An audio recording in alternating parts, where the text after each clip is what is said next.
শরীরের ওজন কমাতে হলে পরিশ্রমের কোনো বিকল্প নেই। ঈদের ছুটিতে গত কয়েকদিন বেশ খাওয়া দাওয়া করার পর শরীরের অবস্থা খুবই বাজে।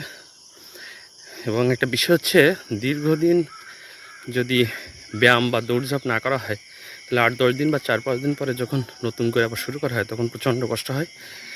গত 3 দিন যাবৎ আবার যথারীতি আগের মতো শুরু করছে। স্বাভাবিক অবস্থা আসতে 4-5 দিন সময় লাগবে।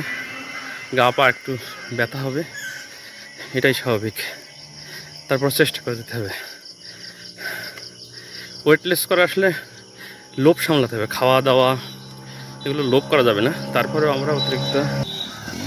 আমরা অতিরিক্ত খেয়ে ফেলি। বিভিন্ন প্রয়োজনে না খাইতে চাইলেও অনেক সময় খাওয়া হয়ে যায়। যতদূর সম্ভব ততদূর চেষ্টা করতে হবে। প্রতিদিন মিনিমাম কমপক্ষে 1 ঘন্টা সময় সকালে দৌড়ঝাঁপ বা হালকা ব্যায়াম করার জন্য রাখতে হবে।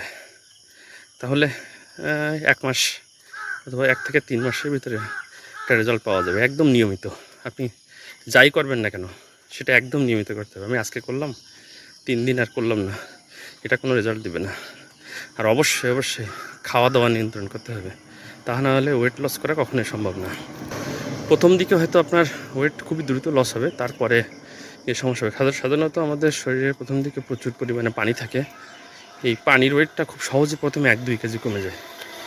1-2 কেজি কমার পরে কমাইতে অনেক কষ্ট হয়। তখন প্রচুর পরিশ্রম করতে হবে, সেই সাথে খাওয়া দাওয়া নিয়ন্ত্রণ করতে হবে।